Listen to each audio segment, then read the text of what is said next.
As a quick disclaimer, this video that you're about to see is the third installment of the documentary series, The War on Kids, and it's the final part of the first chapter. So I know that's kind of confusing, but it's going to be a long series, so I'm breaking it up into chapters. So anyways, if you would like to start from the beginning, then I recommend you just stop this video now and start with part 1, which you can find in the video section of my channel. Anyways, moving on, the theme of chapter 1 has been to expose the fact that Satan, who is also the god of this world, happens to be the head of the so-called music industry as well.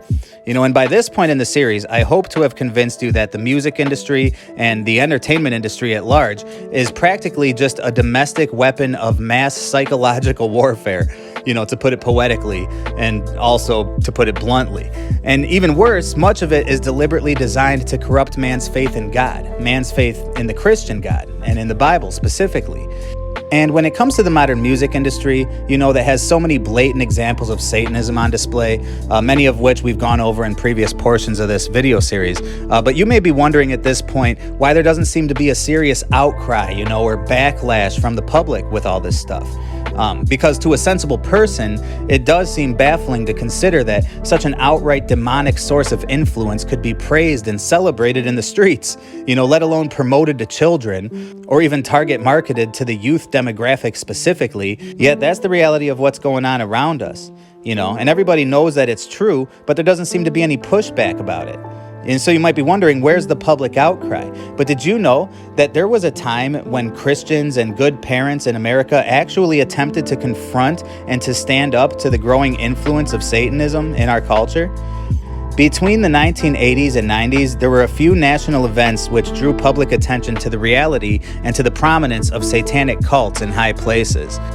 There was a really popular book at that time called Michelle Remembers, which chronicled the details of a woman's psychiatric sessions while she was undergoing a controversial practice that's known as recovered memory therapy. During these sessions, Michelle unearthed a terrifying well of memories. She suddenly recalled the gruesome details of satanic rituals that she was forced to attend throughout her childhood.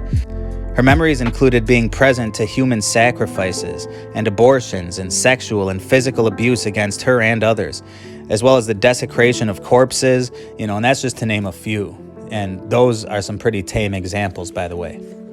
Though the book had many critics, it was a bestseller, and it sparked an avalanche of similar allegations being made by people everywhere, all that had corroborating claims of their own experiences at the hands of these cults. The technical term for this type of crime is SRA, or satanic ritual abuse. It's a real phenomenon by which law enforcement has been well aware for a long time. But before this time, people had no idea of its prevalence, and the world was shocked by the volume of allegations being made against ritual abuse by people everywhere. What was most surprising to the general public was that a lot of these occurrences seemed to be most prominent in high-class and affluent communities. But of course, ever since Epstein didn't kill himself, this statistic makes a lot more sense to everybody. And then there was the McMartin preschool nightmare, or as it's referred to these days, the McMartin preschool trial. And this involved the staff of McMartin Preschool in Manhattan Beach, California, being accused of satanic ritual abuse by 360 students. I did not misspeak there. 360 students alleged to have been abused by the staff at this school. But as if that's not sickening enough, the allegations went far beyond physical and sexual abuse. These children were literally telling identical stories about being pimped out to rich people and being made to participate in bizarre rituals. And apparently there were like tunnels underneath the school, and it was just really bizarre. And I gotta summarize this for the sake of time and for the sake of staying on topic, but you really should take the time to look deeper into this McMartin preschool trial thing. I mean, it's just nuts. But here's the thing about it.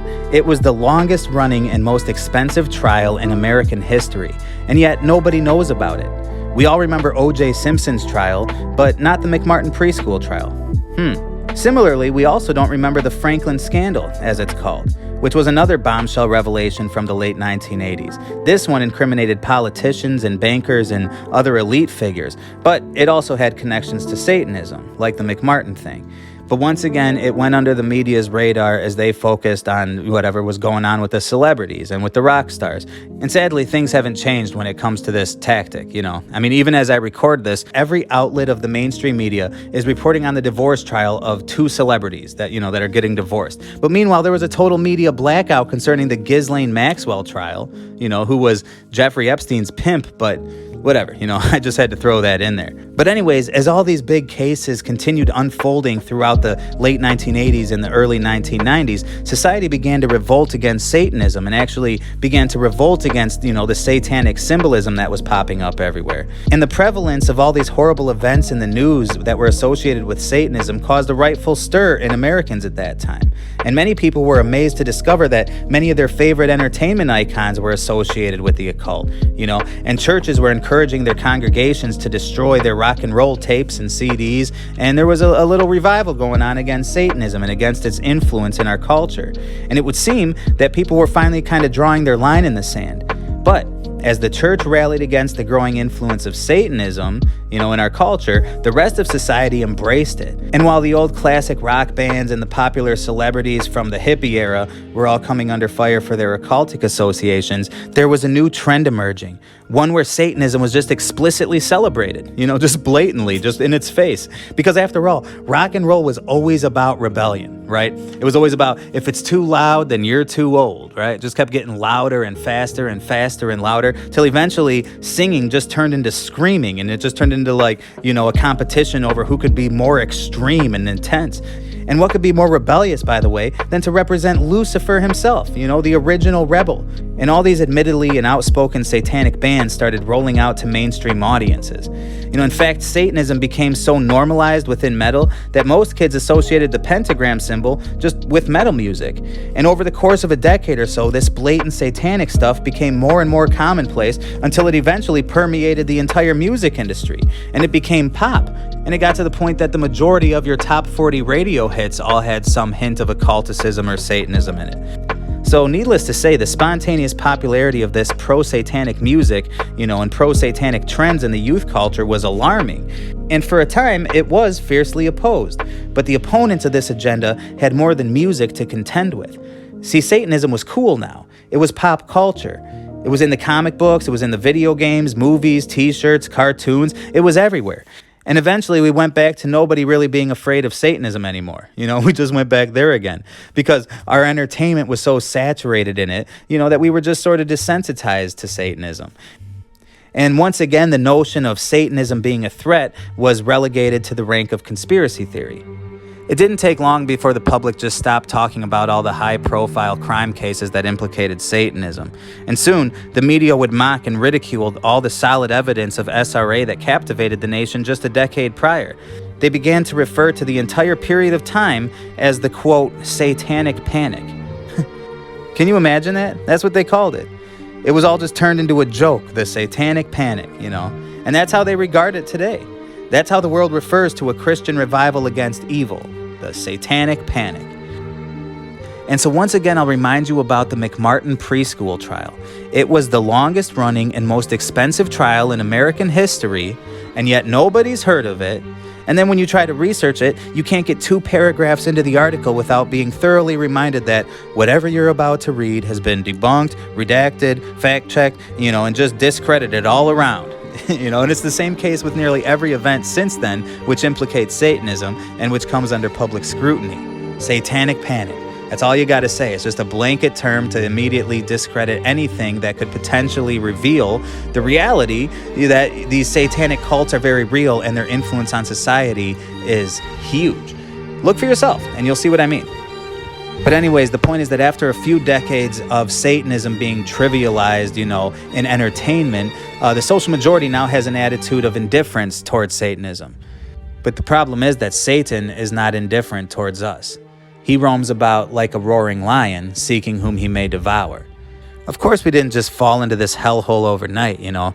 It was a long crawl to get to this point. But I believe that each step was strategic and deliberate as the spirit of this world carried us from a place where Elvis Presley was censored on TV because his dance moves were too provocative, you know, and into a world where the song WAP, or WAP by Cardi B, which is a literal article of pornography, mind you, was nominated as the Song of the Year. And it was also performed live at the Grammys in front of millions of families watching from home. You know, mothers and grandparents and children all sitting around watching this softcore porn together, you know, that's nominated as the Song of the Year. And it really is just a clown world now. But as you and I stand back in the background, just looking out at a world that is falling apart, there is a whole generation of children standing in the foreground, looking out to a world that is still full of wonder that's yet to be discovered. And that's what I'm warning you about. I'm warning you that in order to protect our children, we need to teach them to protect themselves. We need to raise them in the truth of God's word, and they must understand who the enemy is, because you can't fight a war if you don't know who the enemy is. And I hate to say it, but our children are at war, fighting for their very identity. And most of the parents are completely AWOL here within the War on Kids.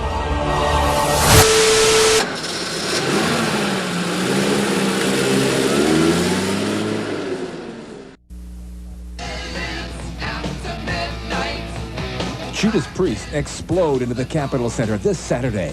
Judas Priest live with special guest Dawkins. Tickets for Judas Priest this Saturday. Inside of the concert. Have fun, Judas Priest. I mean, I want you to talk. You've heard the band? Have you heard? I've heard a little bit on tape, that's all. Could you just say what you think of their music? I like the instruments. I don't care for the beat. You don't care for Alfonso. What about the lyrics? Have you read any of the lyrics? I despise the lyrics. What do you hate about them? It's because they're all Satan worship. It's all Satan. If they don't like it, then fine. You know? Actually, I get off on people not liking us because, you know, I like it when people really hate us because that fits our image, and I can really be obnoxious to them and stuff, you know, just because it's...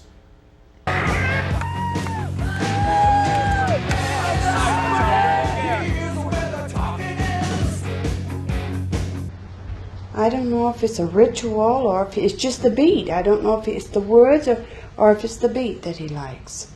But you gotta kind of go out there and just, right at first, just jump around and bang your head and thrash and do whatever you want, you know? That's the way I feel. Just do whatever you want. What do you think about the type of music that they play? I mean, the beat and the words. What's the problem with the words? to me, I've listened to the words, I've read the words, and all I can see, I'm a Christian, and I do not like the words. To me, they're all Satan worship, about hell, about devils, about satanic. I don't want anything to do with it. I'm David Helby. I'm 20 years old. I'm ready to rock. Dawn, I'm 13. Who are you here to see tonight? Judas Priest! Mrs. Eckert, when you were a teenager, when you were Eddie's age, what kind of music did you listen to? Oh, let's see, rock and roll, Elvis Presley. It was before the Beatles, so that was, I don't even remember the groups. Do you remember what people were saying about Elvis Presley? Oh, well, before I got into the rock and roll, they didn't like him. They thought he was, you know, the way he moved around and his type of music wasn't, they wouldn't accept that. But when I got a little older, it was accepted. Do you think this is the same thing with Eddie's music? Maybe it'll be more accepted as it goes? Well, I don't know. I wished he would take his music and put all of his energy in some other direction. I just don't appreciate the music. It seems to me that it's all drug related. Because maybe I'm not that, I don't understand, but I can't see where any good is going to come out of it. Metal music, it's become an anthem for certain kinds of kids.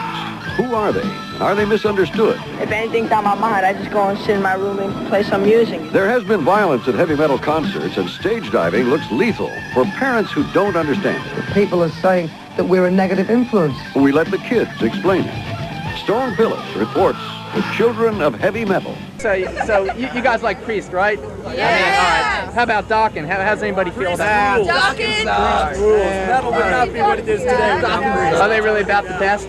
Yeah. I mean, they're better. What other shows have you seen here? But Metallica.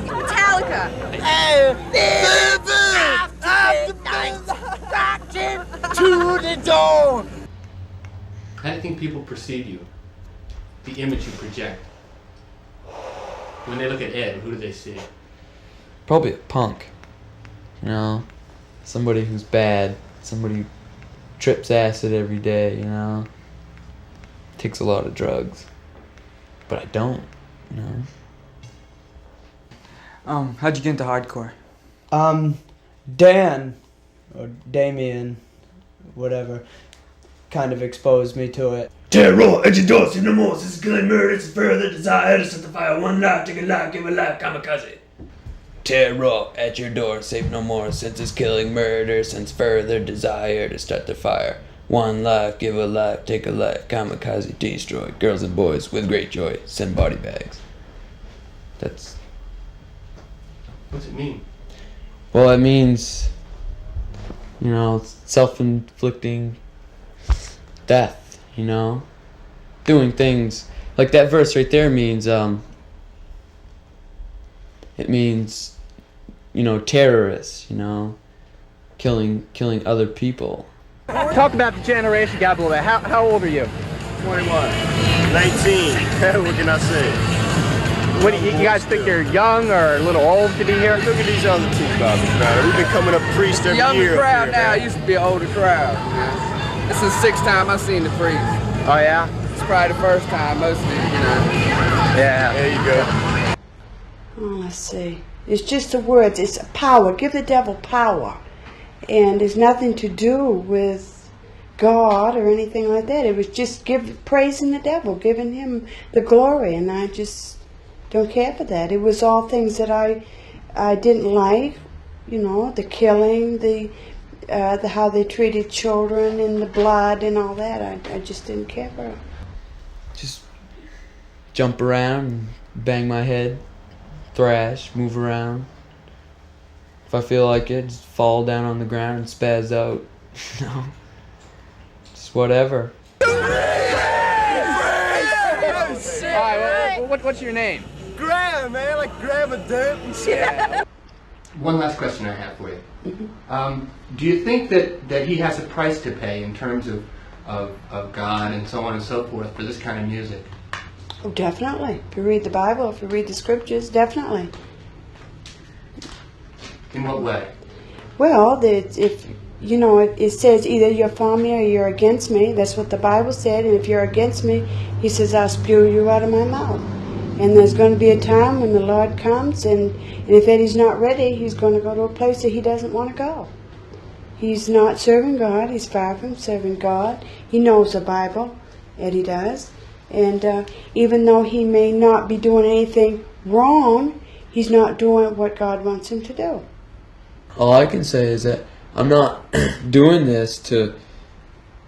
I'm not saying, well, I'm going to do this, and I don't care about serving God and things like that. I'm just doing this to express myself, you know? Doing what I want.